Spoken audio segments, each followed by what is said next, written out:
समंदर के करीब जमीन पर एक खास जगह मौजूद है। ये कोई आम जगह नहीं, यह है बलियों का नेवी एरिया। यहाँ इंसान नहीं बल्कि बलियां नौकरी करती हैं। ऊंची बाड़ें, मजबूत गेट और नीले रंग की इमारतें, हर चीज नेवी के उसूलों के मुताबिक है। सुबह होते ही गेट खुलता है। नेवी की बलियां एक एक करके अंदर आती हैं। सब ने नीली यूनिफॉर्म पहन रखी है, छोटी टोपी, साफ कोट और गले में शनाख्ती बीज। ये बलियां खेलने नहीं, ड्यूटी करने आई हैं। इन्हीं बलियों में एक नन्ही मगर पुरातमाद बली है। उसका नाम है लिली। लिली रोज वक्त पर आती है। गेट से अंदर दाखिल होकर सीधी ट्रेनिंग ग्राउंड की तरफ जाती है। जैसे ही सेटी बजती है, सारी बलियां लाइन में खड़ी हो जाती हैं। कोई शोर नहीं, कोई शरारत नहीं। ये नेवी है।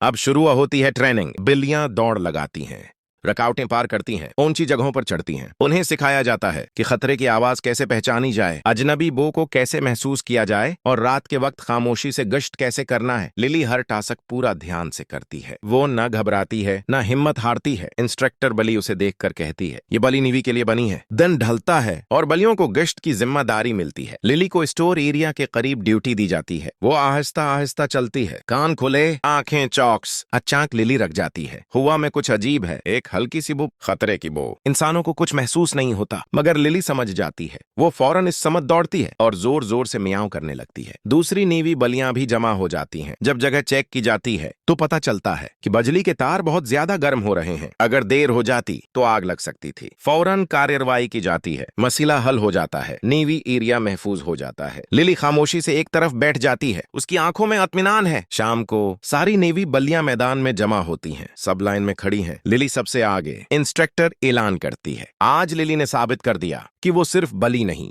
बल्कि नेवी एरिया की जिम्मेदार मुलाजिम है। लिली के गले में नया बीज डाल दिया जाता है। सब बलियां खुशी से म्याऊं म्याऊं करती हैं। अगली सो वही नेवी एरिया, वही यूनिफॉर्म, वही नज्मो जब्त। लिली सर ऊंचा किए ड्यूटी पर जाती है, क्योंकि ये कोई आम जगह नहीं, ये है बलियों का नेवी एरिया, जहां बलियां नौकरी करती हैं, ट्रेनिंग लेती हैं और अपनी जिम्मेदारी पूरे दिल से निभाती हैं।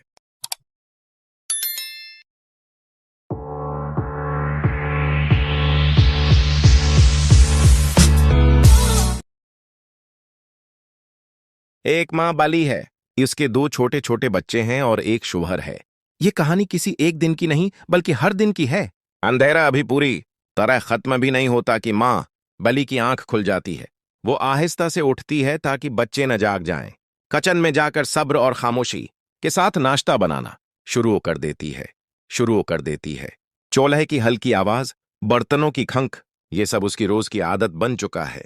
नाश्ता तैयार होते ही वो बच्चों को जगाती है, कभी प्यार से, कभी मुस्कुराकर।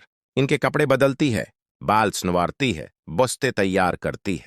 इसी दौरान शौहर भी तैयार हो जाता है। वो नाश्ता करता है और जल्दी में अपनी नौकरी के लिए निकल जाता है। माँ बली कुछ नहीं कहती, बस खामोशी से सब देखती रहती है। अब वो गाड़ी स्टार्ट करती है, दोनों बच्चों को एहतियात से गाड़ी में बैठाती है और इन्हें स्कूल छोड़ने निकल जाती है। रास्ते में बच्चे हंसते हैं, बातें करते हैं। माँ बली बस मुस्कुराकर सुनती रहती है। स्कूल पहुंचकर बच्चे उसे हाथ हिलाकर अलविदा कहते हैं। वो उन्हें देखती रहती है जब तक वो नजरों से ओझल न हो जाएं। घर वापस आकर उसका असल काम शुरू होता है। झाड़ू लगाती है, सफाई करती है, बर्तन धोती है, कपड़े समेटती है। पसीना उसके माथे पर होता है, मगर जबान पर कोई शिकवा नहीं। वक्त देखकर वो दोबारा किचन में आती है। बच्चों के लिए ताजा खाना बनाती है, हर नवाला प्यार से पकाती है। खाना तैयार करके डब्बे में रखती है और फिर वही गाड़ी लेकर दोबारा स्कूल जाती है। बच्चे माँ को देखकर खुश हो जाते हैं। वो खाना देती है, उनके सर पर हाथ फेरती है और खामोशी से वापस लौट आती है। वापसी पर वो चंद लम्हे के लिए गाड़ी रोक लेती है, गहरी सांस लेती है, आंखें बंद करती है। ये उसका वाहिद लम्हा होता है जब वो अपनी थिकन महसूस करती है। शाम को बच्चे स्कूल से वापस आते हैं। इनकी हंसी से घर दोबारा जिंदा हो जाता है। कुछ देर बाद शौहर भी नौकरी से आ जाता है। सब मिलकर खाना खाते हैं। बच्चे माँ से लपट जाते हैं और वो सारी थकन भूल जाती है और फिर घर साफ करती है। वो बहुत ज्यादा थक जाती है, फिर अपने बच्चों को बाहर घुमाने ले जाती और फिर जब वो वापस आते हैं फिर वो खाना खाते हैं, फिर वो घर की सफाई करके बच्चों को सलाह देती है।